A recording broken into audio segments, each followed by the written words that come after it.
بسم اللہ الرحمن الرحیم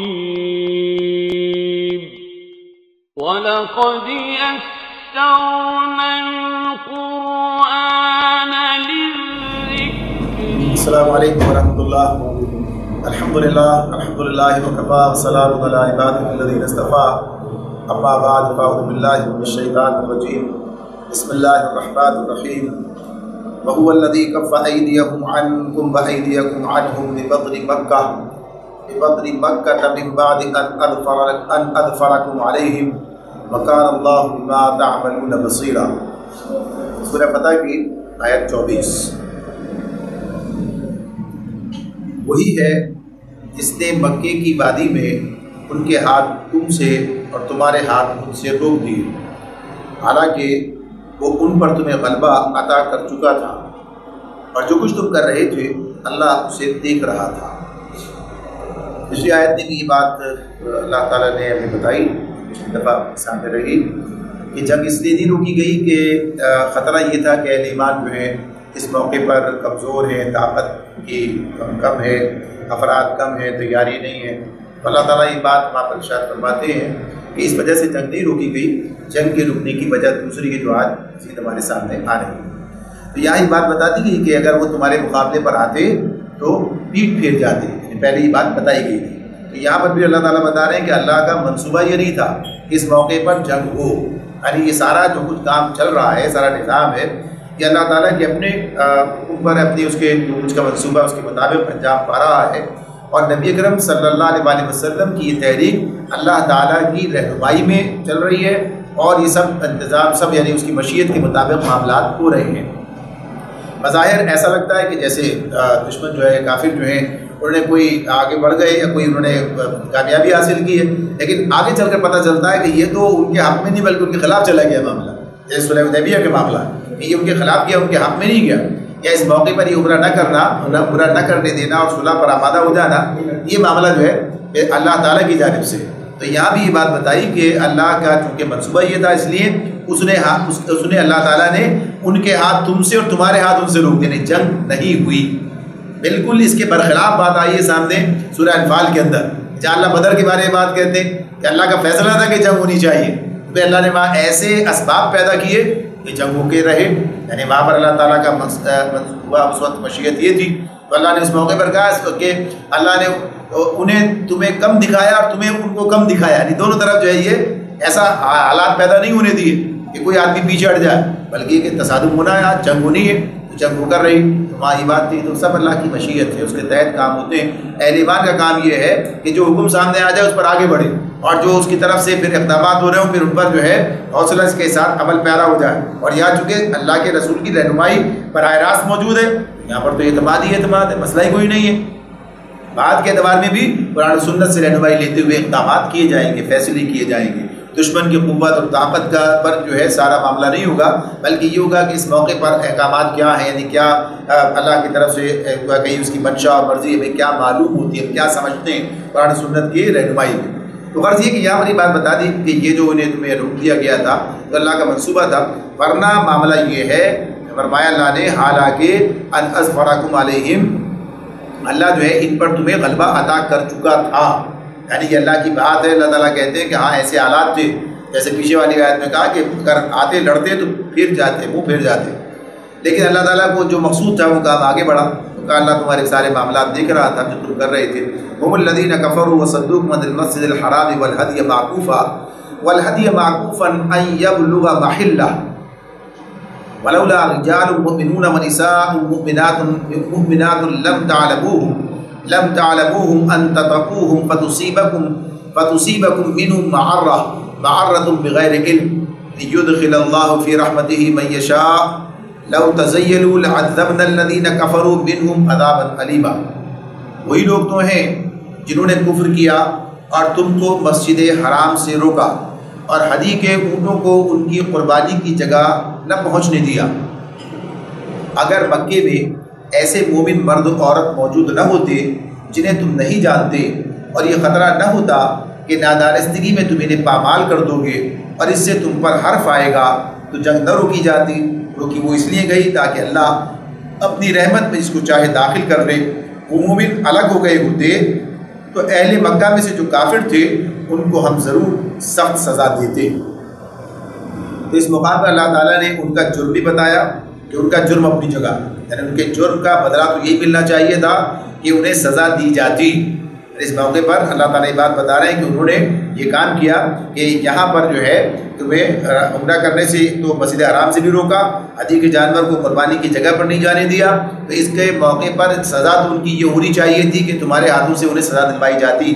لیکن اللہ کے پیش نظر یہ مصلحت رہی کہ مکے میں ابھی اہل ایمان موجود ہیں، ابھی ان اہل ایمان کا معاملہ ہے کہ جو ان کے اندر ابھی موجود ہیں، ملے جلے ہیں، یعنی کیفیت یہ ہے کہ تم انہیں پہچانتے نہیں ہو، تو اس میں ایسے مرد و زن کی بات ہو رہی ہے، ایسے مرد و خواتین کی بات ہو رہی ہے کہ جنہوں نے یا تو اپنا ایمان چھپا رکھا تھا یا جن کا ایمان معلوم تھا مگر وہ اپنی بے بسی کی وجہ سے ہجرت نہ کر سکتے تھے اور ظلم و ستم کا شکار ہو رہے تھے۔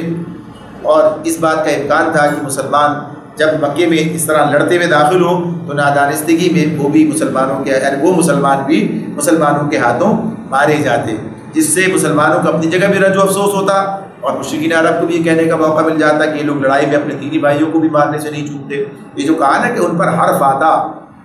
یہ اس پر ایک پوری بات چلی ہے پھر کہ اس معاملے میں جو قتل خطا ہے، یعنی جان بوجھ کے تو مارا نہیں جاتا، لیکن قتل خطا ہے تو قتل خطا کے معاملے میں تو آدمی مجرم اس درجے کا نہیں ہوتا، اور جبکہ حالات جنگ کے ہوئے معاملات ہوں مختلف ہیں، لیکن اللہ تعالیٰ نے ان اصحاب کو اس کیفیت سے بچایا کہ اللہ کا اپنا حکمت عملی، اپنا اس کا منصوبہ ہے، اس کے تحت اس نے کام کیا۔ پھر اسی کے ساتھ ساتھ یہ بات بھی ہمارے سامنے آتی ہے کہ اللہ رب العالمین کا جو منصوبہ آگے چل کر سامنے آتا ہے کہ اللہ تعالیٰ قریش کو ایک پورے جنگ میں شکست دلوا کر مکہ فتح کرنا اس کا منصوبے میں شامل نہیں چاہتا تھا، بلکہ اللہ کے پیش نظر جو معاملہ آیا، جو سامنے 2 سال کے اندر صورتحال بن کر سامنے آ گئی کہ ہر طرف سے گھیر کر ان کو ایسا بے بس کر دیا گیا کہ کسی مزاحمت کے بغیر مغلوب ہوئے اور پورا کا پورا قبیلہ پھر اسلام قبول کر گیا۔ یعنی یہ معاملہ ہوا اس کے تحت نبی اکرم صلی اللہ علیہ وسلم جب مکہ فتح کرنے کے لیے آئے ہیں، مکے پر آپ نے چڑھائی کی ہے، جب انہوں نے یہ معاہدہ توڑ دیا تھا اس کے بعد تو آپ نے اس میں اس بات کی کوشش کی کہ ان لوگوں کو تیاری کا موقع نہ ملے، یعنی جنگ کا موقع نہ ملے، تو پتہ نہ چلے اور اچانک آپ پہنچیں تاکہ لڑ کر جو ہے اپنی طاقت کو ضائع نہ کریں۔ وہ لوگ انہیں بچانا چاہتے تھے، حالانکہ بات تھی کہ آج مکہ فتح ہونا ہے، یہ اللہ کے رسول جانتے تھے، 10,000 کا لشکر بھی اپنے ساتھ لے کر گئے تھے، پورے جنگ تصادم ہو سکتا تھا، لیکن آپ نے ایک ایسے جو حکمت عملی اختیار کی کہ اس میں جانوں کا ضیاع جو ہے وہ نہ ہوا اور پھر سب کے سب بالآخر مسلمان ہوئے، ان کی اکثریت مسلمان ہو گئی۔ اللہ تعالیٰ فرماتے ہیں کہ یہ اللہ کا اپنا منصوبہ تھا۔ اذ جعل الذین کفروا فی قلوبہم الحمیہ حمیۃ الجاہلیہ فانزل اللہ سکینتہ علی رسولہ وعلی المؤمنین والزمہم کلمۃ التقوی وکانوا احق بها واہلها وکان اللہ بکل شیء علیما۔ یہی وجہ ہے کہ جب ان کافروں نے اپنے دلوں میں جاہلانہ حمیت بٹھا لی تو اللہ نے اپنے رسول اور مومنوں پر سکینت نازل فرمائی اور مومنوں کو تقوی کی بات کا پابند رکھا کہ وہی اس کے زیادہ حقدار اور اس کے اہل تھے۔ اللہ ہر چیز کا علم رکھتا ہے، یعنی اس میں یہ بات ہمارے سامنے رکھ دی گئی کہ اس وقت کافروں کا طرز عمل کیا تھا اور اہل ایمان کا طرز عمل کیا تھا۔ تو یہ جو جاہلانہ حمیت کی بات ہے، حمیت الجاہلیہ،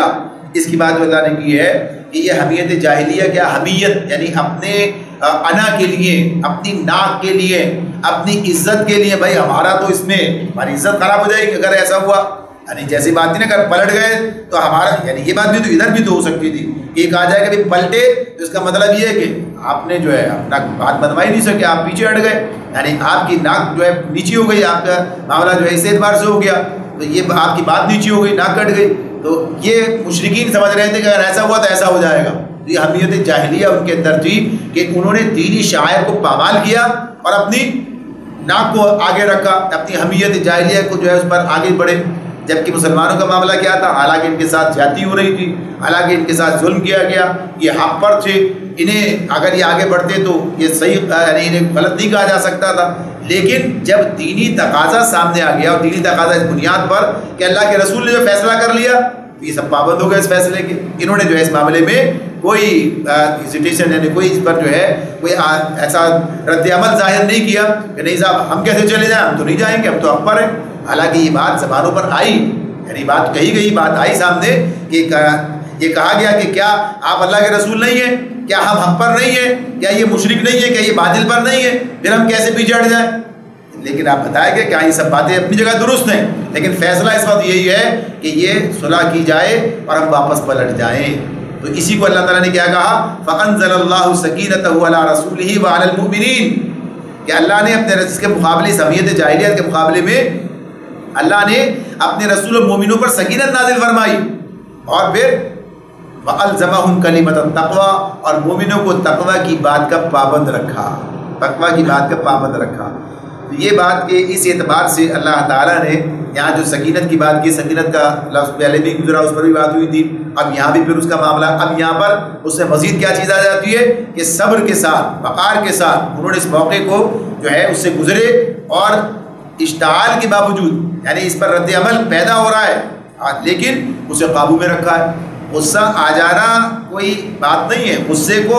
قابو میں رکھنا یہ ہے اصل کارنامے کی بات، یعنی آدمی غصہ آنے کے باوجود اپنے غصے کو قابو میں رکھے، مشتعل ہو کر حد سے باہر نہ نکل جائے، یہ بات ہے۔ تو رد عمل تھا، لیکن اس رد عمل کو انہوں نے قابو میں رکھا اور اس کے کوئی ایسا کام نہ ہونے دیا کہ جو رسول کے منشا کے خلاف ہوتا، اللہ کی حکم کے خلاف ہو جاتا۔ تو اس اعتبار سے وہ اپنے مومنوں کو تقوی کی بات کا پابند رکھا، اور یہاں پر تقوی کیا ہے؟ یہی تقوی ہے یہاں پر کہ اللہ کے حکم کی، اللہ کے رسول کے حکم کی پیروی کی جائے، اس کی تعمیل کی جائے، چاہے بات سمجھ میں آئے چاہے بات سمجھ میں نہ آئے۔ تو یہ صورتحال تھی۔ تو اللہ تعالیٰ فرماتے ہیں کہ وَكَانُوا أَحَقَّ بِهَا وَأَهْلَهَا کہ وہی اس کے زیادہ حقدار اور اس کے اہل تھے، یعنی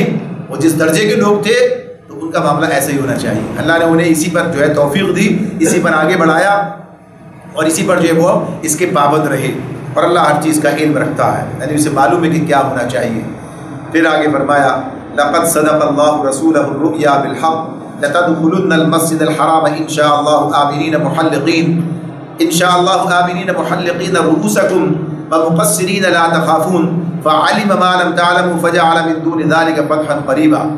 فی الواقع اللہ نے اپنے رسول کو سچا خواب دکھایا تھا جو ٹھیک ٹھیک حق کے مطابق تھا۔ انشاءاللہ تم ضرور مسجد حرام میں پورے امن کے ساتھ داخل ہوگے، اپنے سر منڈواؤ گے اور بال ترشواؤ گے، اور تمہیں کوئی خوف نہ ہوگا۔ وہ اس بات کو جانتا تھا جسے تم نہ جانتے تھے، اس لیے وہ خواب پورا ہونے سے پہلے اس نے یہ قریبی فتح تم کو عطا فرما دی۔ یہاں پر اس بات کا ذکر ہو گیا کہ جب لوگ پلٹ رہے تھے تو یہ بھی بات تھی ذہن میں کہ ہاں خواب تو یہ دیکھا تھا کہ عمرہ کر رہے ہیں، اب تک عمرہ کیے بغیر پلٹ رہے ہیں، تو پھر رسول کا خواب تو سچا ثابت نہیں ہو رہا، یعنی ایک بات ذہن میں پیدا ہو رہی تھی۔ اسی موقع پر بھی اس کا جواب دے دیا گیا تھا، یعنی ویسے بھی بات کا جواب آ گیا تھا کہ اس میں ایسا نہیں ہے کہ کسی وقت کا تعین کیا گیا تھا، ابھی کام کب ہوگا اللہ کو معلوم ہے، کام کب ہوگا یہ اللہ کو معلوم ہے۔ آپ کا جو کام ہے آپ نے اس کام کو اپنے انجام دیا ہے، اب یہ کب روبہ عمل آ جائے گا، آئے گا ضرور، یعنی جب کہا ایسا ہوگا تو ہوگا، ہو کر رہے گا، یعنی کام ہوگا، اپنے وقت پر ہوگا، ابھی بات تو کسی کو معلوم نہیں ہے۔ آپ دیکھیں اسی کے اندر ایک ہمارے لیے ایک بڑی رہنمائی ادھر سے مل جاتی ہے۔ سورہ یوسف ہم نے پڑھی، سورہ یوسف میں یوسف علیہ السلام کا خواب ہمارے سامنے آتا ہے۔ یوسف علیہ السلام خواب دیکھ رہے ہیں کہ 11 تارے، چاند اور سورج اور 11 ستارے جو ہیں انہیں سجدہ کر رہے ہیں۔ اب اپنا خواب جو ہے باپ کے سامنے بیان کرتے ہیں یعقوب علیہ السلام کے، اور وہ کہتے ہیں بیٹا ایسا ہی ہوگا، اللہ تجھے وہ ترقی عطا کرے گا، مقام ملے گا۔ لیکن پھر جب بات چلتی ہے آگے تو کیا صورتحال بنتی ہے؟ تو حالات کچھ جا رہے ہیں، غلام بنائے گئے، بیچے گئے، سازشیں ہوئی ان کے خلاف، قتل کرنے کی کوشش کی گئی، پھر بالآخر جو ہے غلام بنا کر بیچ دیا گیا، وہاں غلامی کا زمانہ گزارا، پھر وہاں پر جو ہے جیل میں ڈالے گئے، یعنی کیا کیا ہو رہا ہے۔ لیکن ایک وقت ایسا آتا ہے کہ جب مصر کی سربراہی ان کے پاس ہے اور اب یہ اس کے بھائی بھی سامنے ہیں کھڑے ہوئے سر جھکائے ہوئے اور والدین بھی ساتھ ہیں، تو کہتے ہیں یہ ہے خواب کی تعبیر کب ہوئی، کتنے عرصے کے بعد جا کر، کتنا زمانہ گزر گیا، یہ اللہ کو معلوم ہے کب ہوگا یہ کام، لیکن ہو کر رہا۔ جب اللہ نے کہا کہ ایسا ہونا ہے تو ہو کر رہا۔ تو یہاں تو معاملہ ابھی صرف 1 سال کا ہی سامنے آ رہا ہے، آئندہ سالی موقع ہے کہ پھر جائیں گے اور عمرہ کریں گے، تو اللہ تعالیٰ یہ بات کہتے ہیں کہ ایسا ہو کر رہے گا۔ اللہ نے اپنے رسول کو سچا خواب دکھایا، یا یہ خواب رسول کا جو ہے سچا ہو کر رہے گا، یہ حق کے مطابق تھا۔ یہ خواب جو اللہ نے دکھایا اللہ کی طرف سے تھا، وحی کی شکل ہے، اور تم لازماً یقیناً مسجد حرام میں داخل ہوگے انشاءاللہ آمنین، انشاءاللہ تم ضرور مسجد حرام میں پورے امن کے ساتھ داخل ہوگے۔ تو جو اللہ نے خود اپنے یاد کے ساتھ انشاءاللہ کا لفظ استعمال کیا ہے، ایک تو تعلیم ہے کہ جب بات کرو تو یہ بات کہو، یعنی اللہ کے ساتھ کہ اللہ چاہے گا تو ایسا ہوگا. تو یہاں پر بھی اللہ نے جب یہ انشاءاللہ کا لفظ استعمال کیا ہے تو اس کے ساتھ ہی ساتھ جب اللہ کے یعنی تعلیم کے یہ ادب کی بات بھی ہمیں سکھائی جا رہی ہے کہ جب تم بات کرو گے تو ایسے کہو گے. دوسری طرف یہ بھی کہ اللہ تعالیٰ کے چاہت سے ہی مشروط ہے. اللہ نے آج نہیں چاہا ہے، یہ جب اللہ چاہے گا تو یہ ہو کر رہے گا. جب یہ اللہ چاہے گا تو یہ کام ہو کر رہے گا. تو ایسا نہیں کہ اللہ نے چاہا تھا آج لیکن ہو نہیں سکا. اللہ کا منصوبہ ہی نہیں تھا. یہ اللہ کے منصوبے میں تو اس وقت جو ہے صلح حدیبیہ لکھی ہوئی تھی، یہ فتح مبین لکھی ہوئی تھی،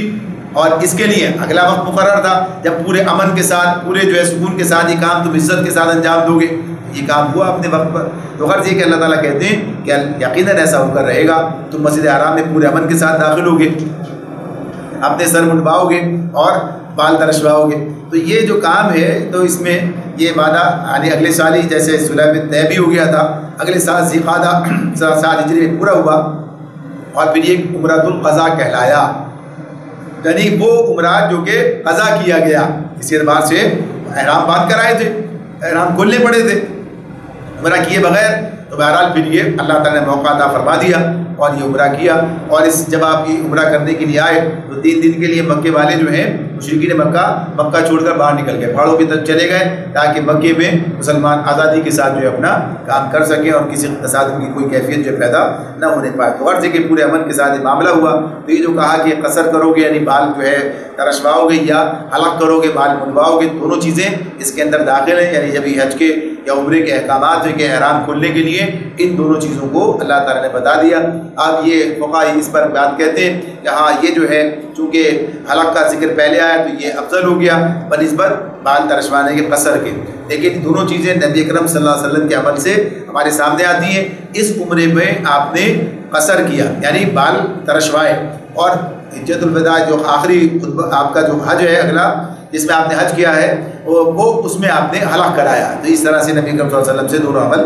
ہمارے سامنے آ جاتے ہیں. تو اللہ تعالیٰ فرماتے ہیں کہ اللہ اس بات کو جانتا تھا جسے تم نہ جانتے تھے، اس لیے وہ خواب پورا ہونے سے پہلے اس نے قریبی فتح تم کو عطا فرما دی، یعنی صلح حدیبیہ. اسے اللہ تعالیٰ فتح مبین قرار دیتے ہیں. اب فرمایا هو الذي ارسل رسوله بالهدى ودين الحق ليظهره على الدين كله وكفى بالله شهيدا. وہ اللہ ہی ہے جس نے اپنے رسول کو ہدایت اور دین حق کے ساتھ بھیجا ہے تاکہ اس کو پوری جنس دین پر غالب کر دے، اور اس حقیقت پر اللہ کی گواہی کافی ہے. پوری جنس دین سے مراد کیا ہے؟ زندگی کے وہ تمام نظام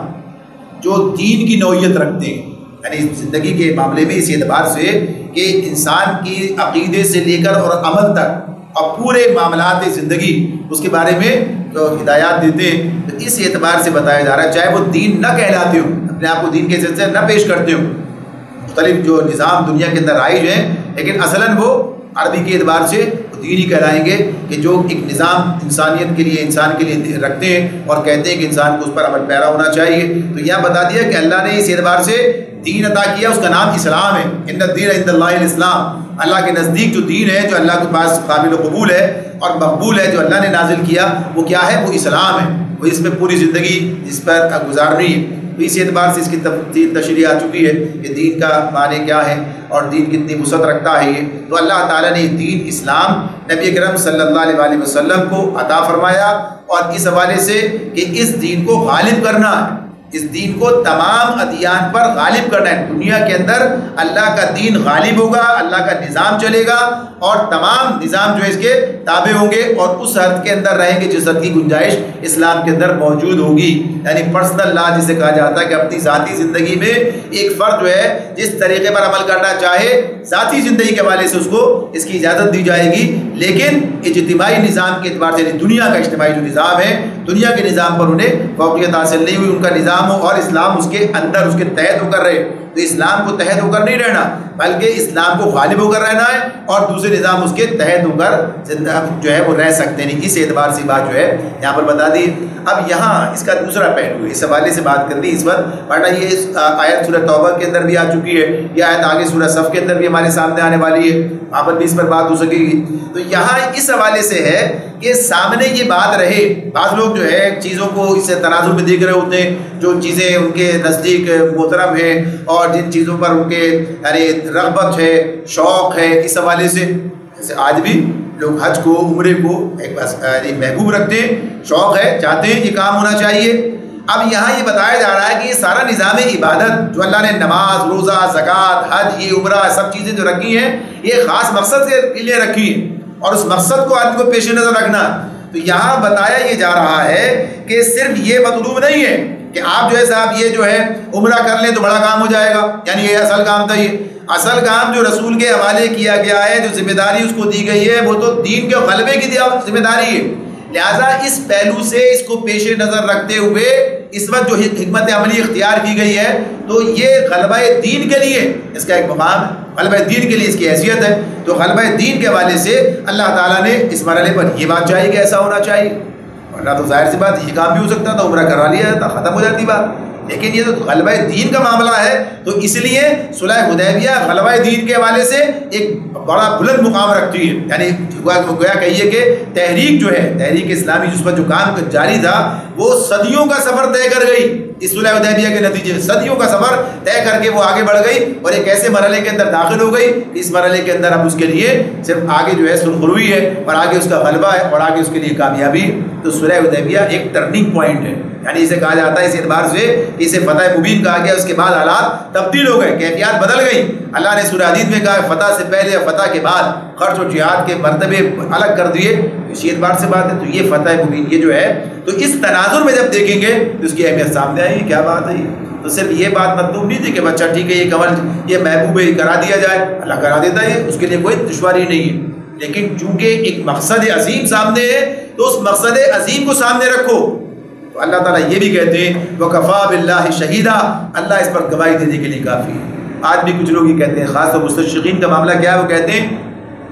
نبی اکرم صلی اللہ علیہ وسلم کا مکے میں جو دور تھا اور جو دعوت کا عمل تھا اور جو تعلیم آپ دے رہے تھے، جو تلقین آپ کرتے تھے، جو اصول آپ دے رہے تھے، جو اخلاقیات کی بات تھی، وہ سب اپنی جگہ بالکل ٹھیک۔ لیکن جب یہ بات آپ نے ریاست کی بات کر دی، جب حکومت کی بات کر دی تو گویا ان کے نزدیک غلط، ان کے نزدیک یہ بات جو کہتے ہیں یہ صاحب سیاسی بن گئے، اب یہ انہوں نے یہ کام کر دیا، اب جنگیں کر رہے ہیں۔ تو کہا کہ اصلاً تو اللہ کا دین غالب کرنا ہی اللہ کے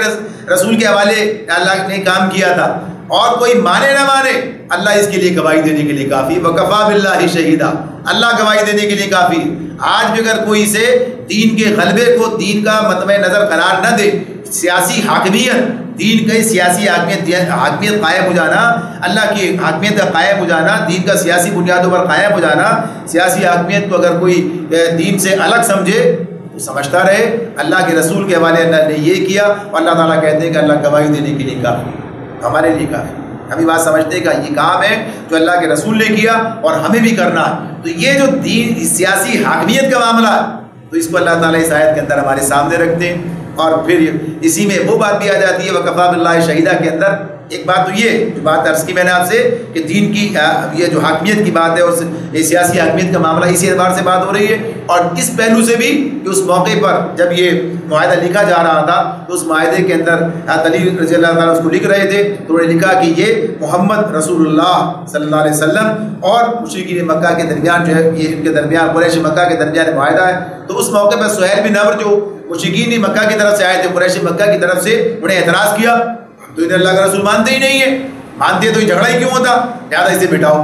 نبی اکرم صلی اللہ علیہ وسلم نے اس معاہدے کو جاری رکھنے کے لیے، یعنی بات پیش نظر تھی کہ کام ہونا ہے، آپ نے خود اپنے ہاتھ سے اس کو مٹا دیا، یعنی رسول اللہ کو مٹا دیا۔ پوچھا کہاں لکھا ہے، وہاں سے آپ نے اس کو جو ہے ہٹا دیا، مٹا دیا، اور کہا کہ تاکہ کام جاری رکھا جائے۔ تو اللہ تعالیٰ کہتے ہیں کسی کے کہنے سے کیا ہوتا ہے، کسی کے ماننے نہ ماننے سے کیا ہوتا ہے، آپ اللہ کے رسول ہیں اپنی جگہ پر، کوئی مانے تب بھی اللہ کے رسول ہیں، نہ مانے تب بھی اللہ کے رسول ہیں۔ تو اگلی آیت میں یہ بات ہو رہی ہے محمد الرسول اللہ والذین معه اشداء علی الکفار رحماء بینہم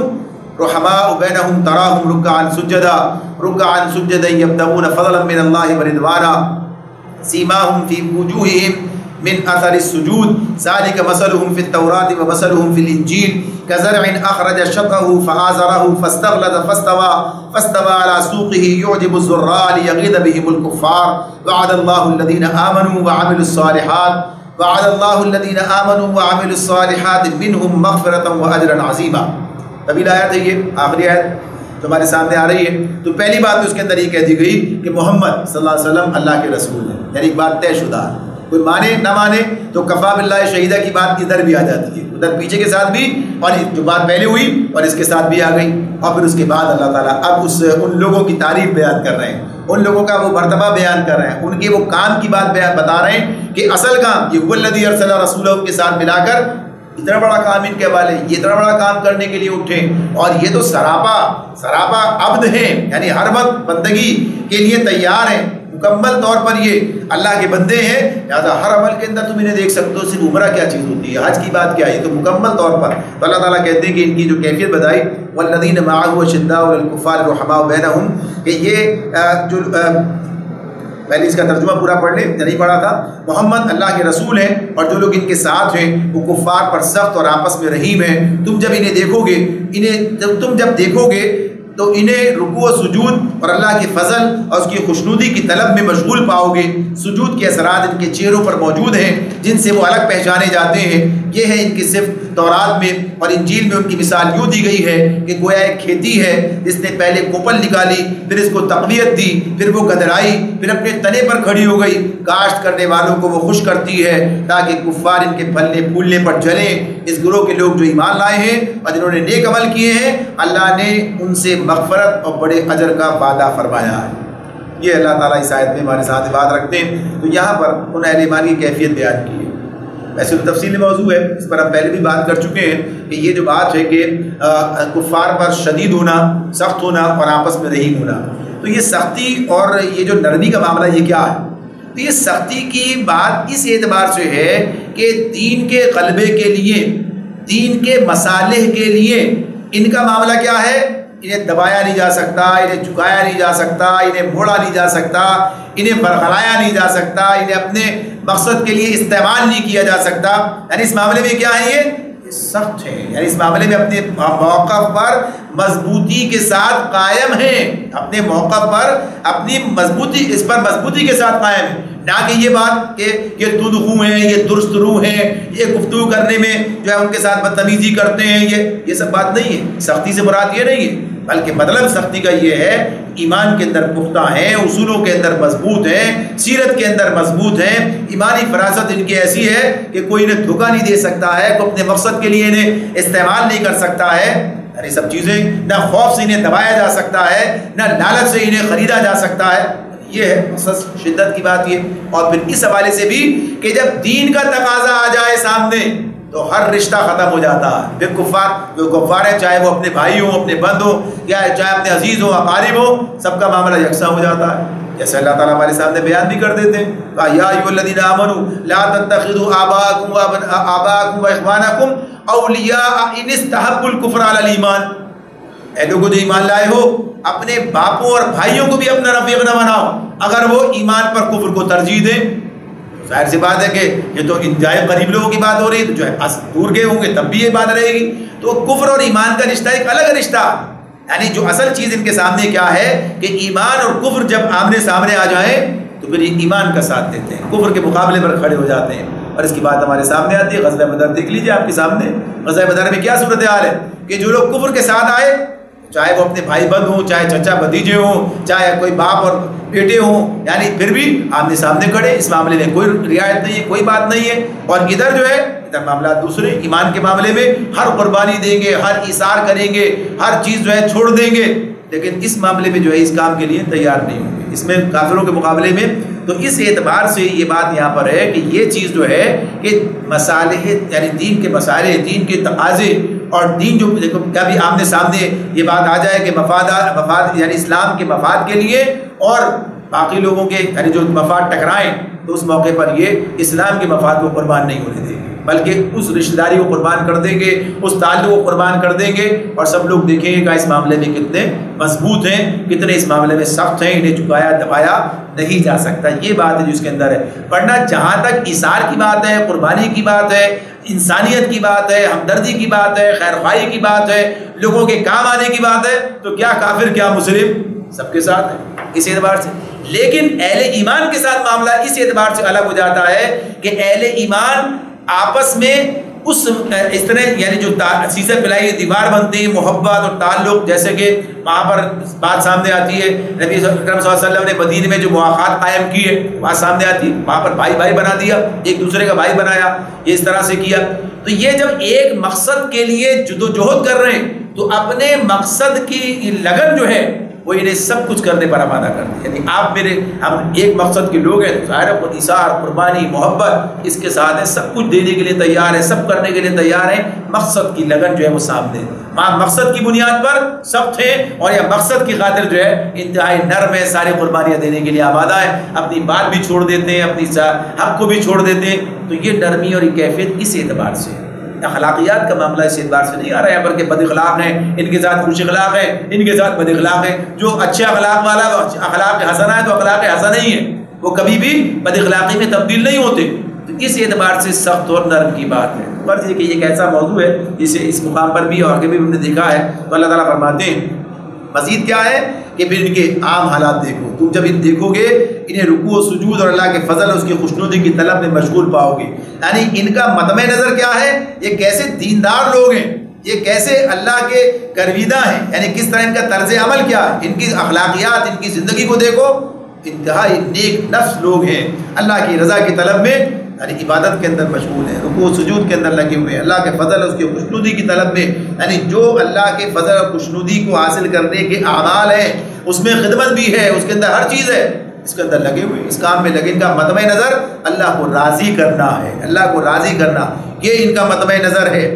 اور تم پھر اس کے اثرات یعنی اس نیک نفسی کے اثرات جو ہے، یعنی جو ایک دینداری کا نتیجہ ہے، وہ چہرے کا نور جو ہے اس کے نتیجے میں انسان کو حاصل ہوتا ہے،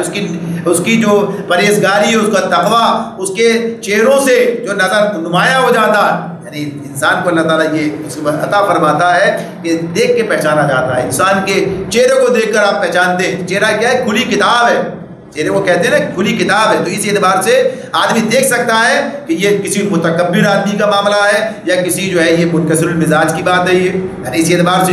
یہ کریم النفسی، شرافت اور حسن اخلاق ان کے چہروں سے ٹپکتے ہیں، یعنی کیفیت ہے۔ تو اس اعتبار سے ان کے چہرے جو ہے اپنے ان کے اندر کے عکاس ہیں، دیکھ کے پہچان سکتے ہو یہ کیسے لوگ ہیں۔ تو اسی اعتبار سے یہ بات ہے کہ کہا جاتا ہے کہ خدا پرستی کا نور ان کے چہروں سے چمکتا ہے۔ اور پھر امام مالک کے حوالے سے یہ بات کہی جاتی ہے کہ وہ بیان کرتے ہیں کہ جب صحابہ کرام کی فوجیں شام کی سرزمین میں داخل ہوئی تو شام کے عیسائی کہتے تھے کہ مسیح کے حواریوں کی جو شان ہم سنتے تھے یہ اسی شان کے لوگ نظر آتے ہیں، یعنی جو ان کا طرز عمل تھا، جو کیفیت تھی، جس طرح اللہ کے یعنی جو طریقے تواضع اختیار کرتے تھے، جو اکڑ نہیں تھی، جو غرور نہیں تھا، تکبر نہیں تھا، ظلم نہیں تھا، زیادتیاں نہیں تھیں، بلکہ ایک تواضع تھی، انکسار تھا اور لوگوں کے ساتھ حسن سلوک تھا، یہ کیفیت تھی۔ اور پھر یہ جو مثال دی ہے یہاں پر دوسری مثال جو سامنے آ جاتی ہے، جو کہا کہ یہ ہے ان کی صرف تورات میں اور انجیل میں ان کی مثال یوں دی گئی، گویا کھیتی اس نے پہلے کوپل نکالی اور پھر اس کو تقویت دی، پھر وہ کترائی، پھر اپنے تنے پر کھڑی ہو گئی، کاشت کرنے والوں کو وہ خوش کرتی ہے تاکہ کفار ان کے پلنے پھولنے پر ڈلے۔ اس کے حوالے سے ایک بات تو یہ ہے کہ تورات اور انجیل سب محرف یعنی تحریف ہو چکی ہے، بہت زیادہ تحریف، اگر اصل ہوتی تو سامنے ہوتی بات کیا کیا ہے، تو تورات میں تو ہمیں اس اعتبار سے وہ چیز نظر نہیں آتی، انجیل کے اندر جو بات اس کے بارے میں کہی گئی اور اس کو عیسیٰ علیہ السلام کی بعض کی صورت میں بیان بھی کیا گیا، بتایا گیا، اس کو نقل کیا تفہیم القرآن نے بھی آپ کے سامنے، اور اس نے کہا یعنی عیسیٰ علیہ السلام کہتے ہیں کہ اللہ خدا کی بادشاہی ایسی ہے جیسے کوئی آدمی زمین میں بیج ڈالے اور رات کو سوئے اور دن کو جاگے، اور وہ بیج اس طرح آگے بڑھے، بیج اس طرح اگے اور بڑھے کہ وہ نہ جانے زمین آپ سے آپ پھل لاتی ہے، پہلے پتی، پھر بالیں، پھر بالوں میں تیار دانے، پھر جب اناج پک چکا تو وہ فی الفور دراتی لگاتا ہے کیونکہ کاٹنے کا وقت آ پہنچا، وہ رائی کے دانے کے مانند ہے، جب زمین میں بویا جاتا ہے تو زمین کے سب بیجوں سے چھوٹا بیج ہے، مگر جب بو دیا گیا تو اگ کر سب ترکاریوں سے بڑا ہو جاتا ہے اور ایسی بڑی ڈالیاں نکالتا ہے کہ ہوا کے پرندے اس کے سائے میں بسیرا کر سکتے ہیں۔ تو یہ انہیں کی کتابوں کے اندر سے اسے یہ اقتباس اس میں لیا گیا، بتایا گیا کہ ہاں کہ ہے بابی بات ہی بس اس طرح ہے کہ کیسے پڑھتے ہیں، اور یہ صحابہ کرام کا جو معاملہ نبی صلی اللہ علیہ وسلم کی تحریک ہے کیسے اس کا آغاز ہوتا ہے، کس طرح وہ ترقی کرتی ہے اور کیسے کمزوری سے تقویت کی طرف جاتی ہے، بالآخر کوئی اس پر غالب نہیں آ سکتا، ایک ایسا مرحلہ اس کے سامنے آ جاتا ہے۔ تو یہ اپنے وقت پر ہی کام ہوتا ہے، کام کیا جاتا رہے تو بڑی بہترین مثال اللہ نے دی، جیسے ایک درخت پودا اگتا ہے تو کیسا ہوتا ہے، پھر بڑھ کر جو تناور درخت بن جاتا ہے اور اتنا مضبوط ہوتا ہے، تو یہ سب اللہ کا نظام ہے۔ تو یہ کام اپنے طریقہ کار کے مطابق انجام پاتا ہے۔ تو جو لوگ پھل پکنے سے پہلے توڑ لینا چاہتے ہیں، جو تناور درخت بننے سے پہلے اس کا پھل کھانا چاہتے ہیں، بات نہیں بنے گی۔ یہ کام کا طریقہ ہے، اس کے مطابق کام انجام پائے گا۔ اور آخری بات جس کے اندر ہمارے سامنے آتی ہے، اس گروہ کے لوگ جو ایمان لائے ہیں اور جنہوں نے نیک عمل کیے، الفاظ ہیں وعد اللہ الذین آمنوا وعملوا الصالحات منہم مغفرۃ واجرا عظیما، کہ اس گروہ کے لوگ جو ایمان لائے ہیں اور جنہوں نے نیک عمل کیے ہیں، اللہ نے ان سے مغفرت اور بڑے اجر کا وعدہ فرمایا۔ تو یہ جو منہم کا معاملہ ہے، یہ جو من کی بات آ گئی ہے، تو اس پر ایک بحث ہوئی ہے۔ کچھ لوگوں نے اس کو من کو تمیز کے معنوں میں لیا، یعنی کہ ان میں سے جو یہ کام کیا، اور پھر اس اعتبار سے جو کہا کہ اچھا اس کا مطلب ہے ان میں سے کچھ ایسے بھی تھے جنہوں نے یہ کام نہیں کیا، ان کا ایمان اور عمل جو ہے صالح جو ہے وہ نہیں تھا، اور پھر اس طرح سے وہ ان پر اہل ایمان پر جو ہے یعنی صحابہ پر طعن کرنے کے لیے راستہ نکالتے ہیں، یعنی اس پر جو ہے طعن کر رہے ہوتے ہیں۔ تو یہاں پر یہ بات ہے، یہ بتا دیا گیا، اس پر پوری بحث ہے، تفاصیل میں دیکھا جا سکتا ہے کہ یہ منہم تمیز کے لیے نہیں ہے، بلکہ یہ من جو ہے یہ نظم تمیز کے لیے کہا جائے تو یہ ویسے بھی مضمون یعنی نظم جو مضمون کا نظم ہے اس کے خلاف ہے، نظم کلام کے خلاف ہے۔ در حقیقت یہاں من جو ہے بیان کے لیے ہے، بیان کے لیے، یہ لوگ جو یہ ہیں بیان کے لیے، تو یہ صرف اس لیے نہیں کہ ان میں سے الگ کیا جا رہا ہے، اسی اعتبار سے تو سارے کے سارے اہل ایمان، جبکہ اللہ نے ان کے بارے میں کیا کہا، اللہ ان سے راضی ہوا، یعنی اللہ نے ان کے بارے میں جنہوں نے بیعت کی تھی، جو صلح حدیبیہ کے موقع پر موجود تھے، بیعت رضوان کے اندر جو موجود تھے، سب کے لیے کہا اللہ تعالیٰ نے، اور یہی سب سارے بڑے بڑے صحابہ سارے کے سارے اس کے اندر موجود ہیں، سارے اس کے اندر شامل تھے۔ تو یہ جو من ہے یہ اس میں اس اعتبار سے ہے کہ بیان کے لیے، اس کے لیے پھر ایک مثال ہے، تفہیم میں بھی دیکھیں، تفہیم القرآن میں، معارف القرآن میں بھی دیکھیں، انہوں نے بھی یہ دلیل دی ہے اسی آیت کے تحت کہ جس طرح کہا گیا فَاجْتَنِبُوا الرِّجْسَ مِنَ الْأَوْثَانِ، فَاجْتَنِبُوا الرِّجْسَ مِنَ الْأَوْثَانِ، اب یہ بتوں کی گندگی سے بچو۔ اب اس میں جو یہ من ہے یہاں پر، تو یہ بھی تمیز کے لیے، جو گندے ان سے بچو، جو اچھے ان سے، کچھ اچھے بھی ہو سکتے ہیں، نہیں ہے، تو اس کے لیے اس کا مطلب کیا ہوا کہ یہ جو ہے بیان کے لیے آ رہا ہے کہ بتوں میں سے جو ناپاک ہے ان سے پرہیز کرو، یہ نہیں بلکہ بت جو ناپاک ہیں ان سے پرہیز کرو، یعنی سارے کے سارے، تو من تمیز کے لیے نہیں بلکہ بیان کے لیے۔ یہ بات اپنی جگہ پر ایک مکمل بات ہے کہ اللہ تعالیٰ نے خود صحابہ کرام کے بارے میں ایک جگہ نہیں 10 جگہ پر ان کی تعریف کی ہے، ان کی توصیف کی ہے، اور ان کے بارے میں اللہ تعالیٰ نے بات بیان کی ہے کہ ہاں انسان ہونے کے ناطے سے کوئی غلطی بھی ہوئی ہے تو اللہ تعالیٰ نے اسے معاف کیا ہے، اس کی اصلاح بھی کی ہے، اور وہ سب اس طرح سے رہے وہ لوگ جن کے نفاق کی بات ہے ان کا معاملہ الگ رہا، لیکن جو صحابہ کبار ہیں اور سارے جو اس اعتبار سے اللہ کے رسول کے ساتھ یہ سب معروف ہیں، معلوم ہیں، ان معروف اور معلوم لوگوں کے خلاف بات کرنا یہ اپنے ایمان کو خطرے میں ڈالنے کی بات ہے۔ اللہ تعالیٰ میں سمجھنے اور عمل کرنے کی توفیق عطا فرمائے۔ وآخر دعوانا ان الحمد للہ رب العالمین۔